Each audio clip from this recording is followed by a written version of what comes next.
So it's about oxidation. All right, this is going to be chapter 3, and we're going to talk about periodicity, okay?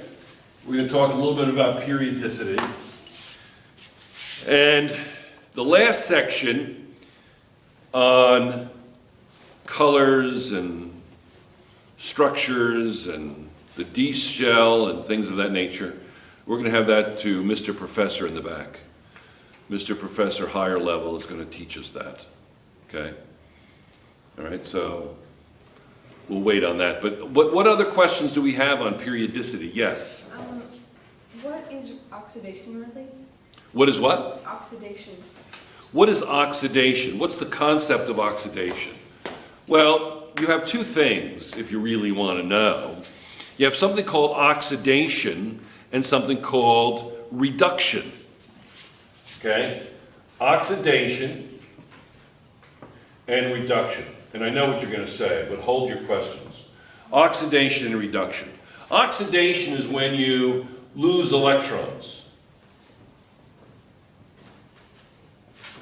When you lose electrons, that's oxidation. Reduction is when you gain electrons. I know what you're going to say. You know, I call this, okay? All of group 1, far left side of the periodic table, yes? They're going to be like, they're going to want to achieve a noble gas configuration. So are they going to gain 7 electrons to be like the nearest noble gas or a noble gas, not the nearest noble gas, or a noble gas? For instance, is sodium going to gain 7 electrons to be like argon? Or in terms of energy lingling, is it going to lose 1 electron to be like neon? What's it going to do? It's going to lose 1 electron to be like neon. Now that tells you a lot.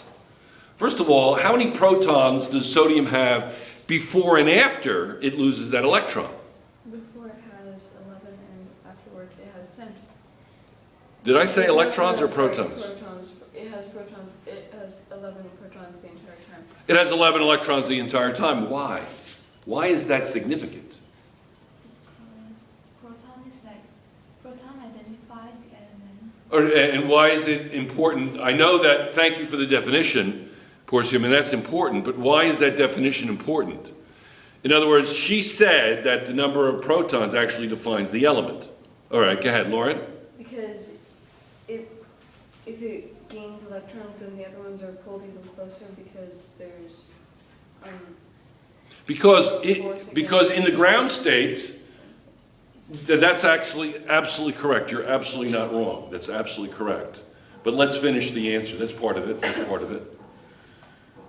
Because before sodium loses electrons, it's in its ground state, it's sodium.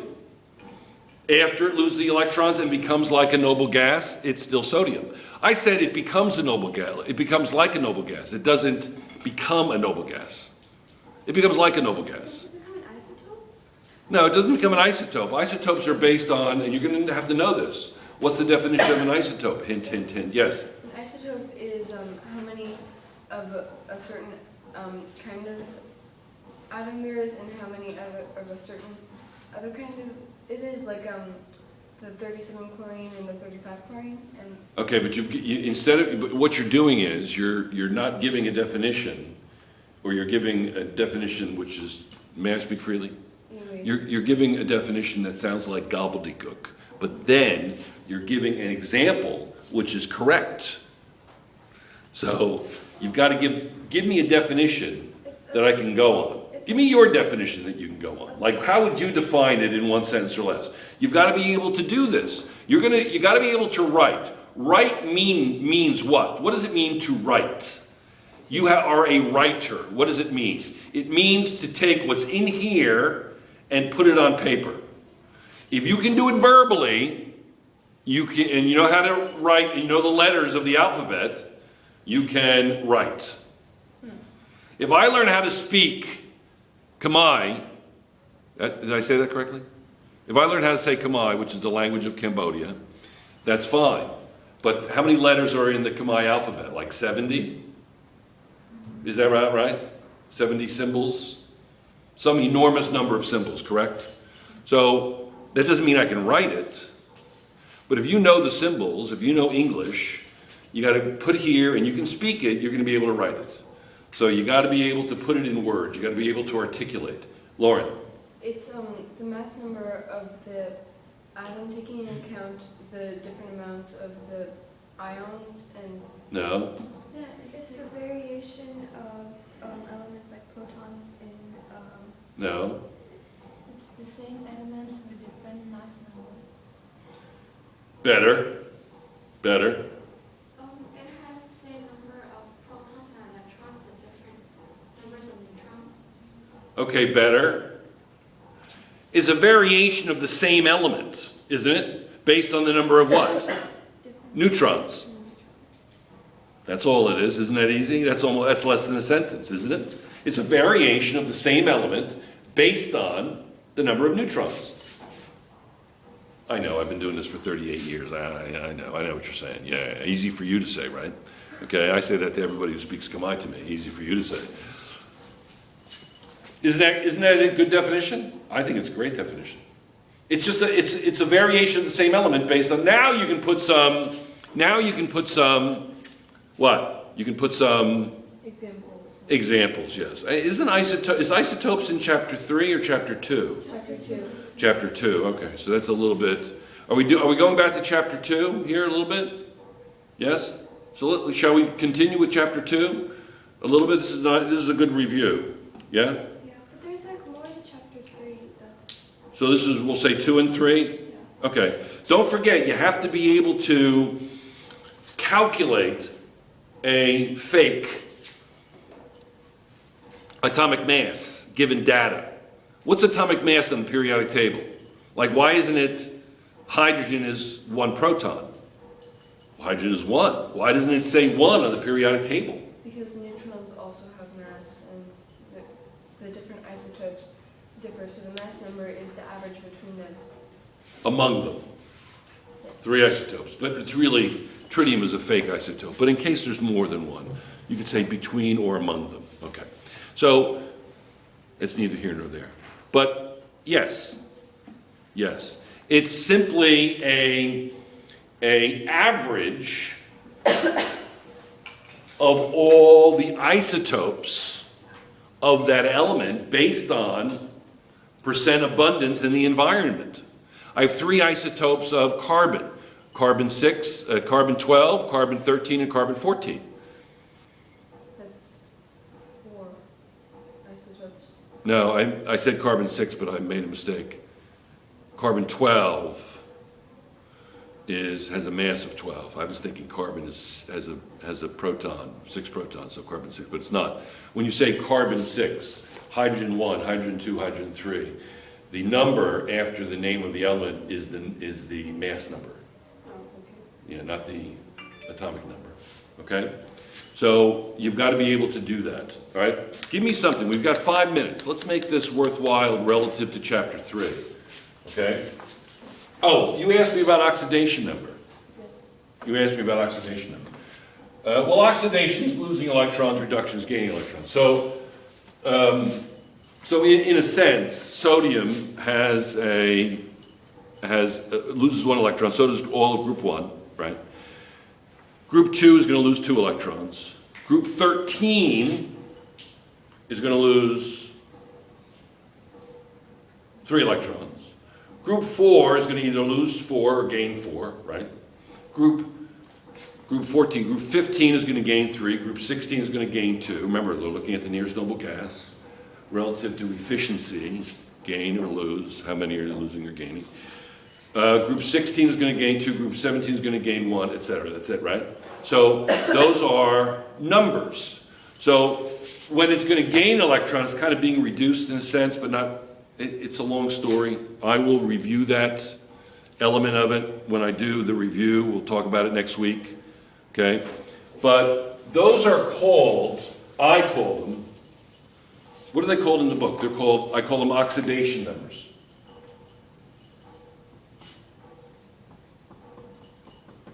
In other words, sodium is +1.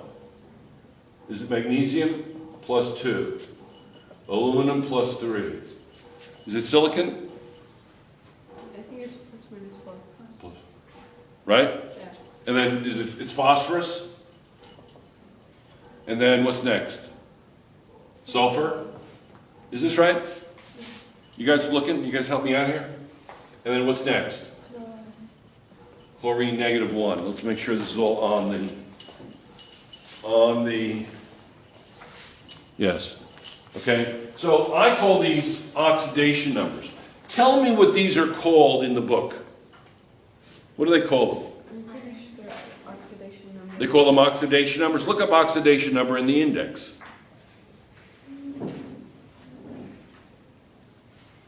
They're looking feverishly. I like this. Now, while you're looking things up, I just want to say something.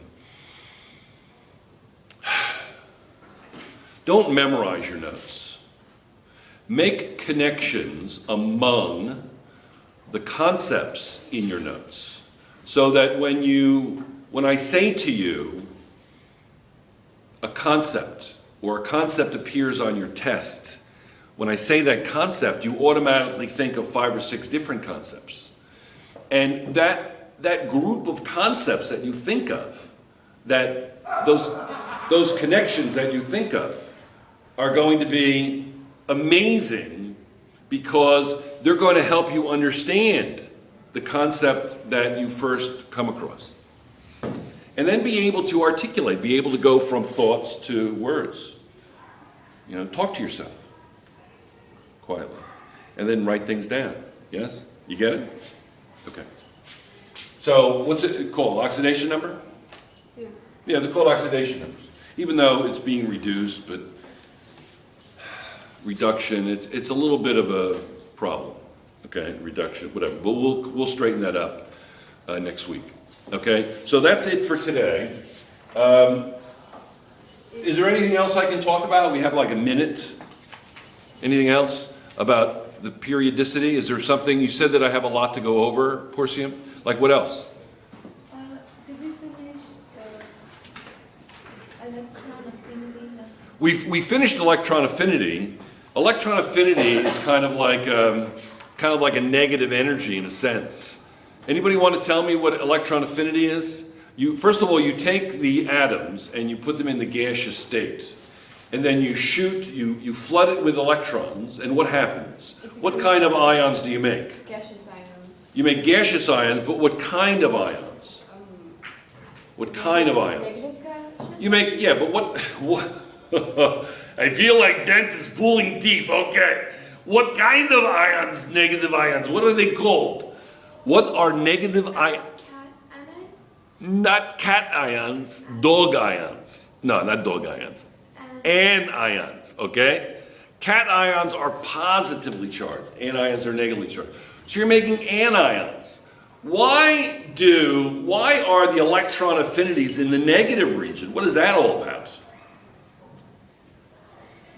Because electrons are negative, so when you... No. It has to do with energy, not charge. In other words, I'm going to just say this and we'll talk about it next week. Okay? Is that all right? It's because of this. When an atom gets an electron, aren't some atoms like chlorine? Look at the electron affinity of chlorine. It's going to gain an electron, right? So if it gains one electron, isn't it going to be extremely stable? Yes or no? It's going to be hard to get that electron off, isn't it? So it's almost like the electron affinity of chlorine is the opposite of ionization energy in a sense, isn't it? Now, is it going to take a lot of energy to remove that ion from chlorine or a little bit of energy? If chlorine has 17 electrons and 17 protons, and you give it an electron to be like the nearest noble gas, argon, I'm asking you, is that electron really stable? Is that element, chlorine, which now has a noble gas configuration, is it stable, yes or no? Yes. Yes, and what does that mean? It's stable. It has low Low energy, right? Yes, well, So if I remove that electron, wait a second, it's low energy. I thought does that mean, what does that mean? I don't understand. Electron affinity is negative, yet it's not zero, it's not negative. What's going on? In other words, why is chlorine's more stable?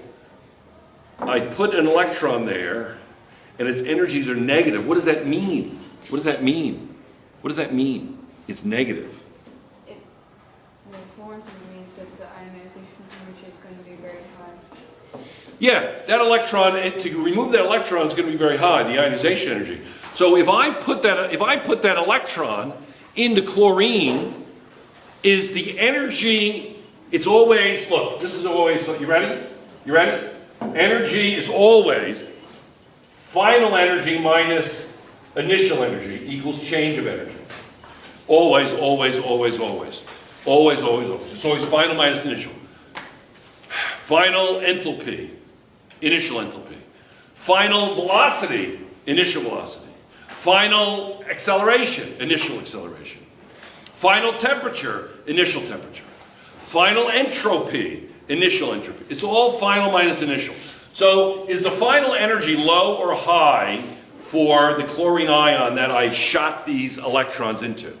Is it low or high? Come on, guys. This is you. I asked you a question. Is the chlorine ion more stable, lower energy than the chlorine atom after the electron affinity goes in? Yes. Is it lower or higher? Lower. Lower or higher? Lower. It's lower. How about before? Higher. So therefore, what's this value going to be? Negative. Negative. That's why it's negative. It's exothermic. It's giving energy off. I put electrons in there and I get energy out because the electron affinity is negative. That's why it's negative. Because it's lower energy at the end. Right? What about sodium? Why is sodium higher electron affinity? Look at the electron affinity graph. Monkel, are you looking at it? So sodium is going to be higher, isn't it? Sodium is higher. Why? Because it doesn't really want an electron. It wants to get rid of its electron anyway, doesn't it? Yes. Sodium has one electron in the 3s1, right? And it wants to get rid of 3s1 to be like the nearest noble gas neon, right? It doesn't want an electron. Doesn't want it. Yeah.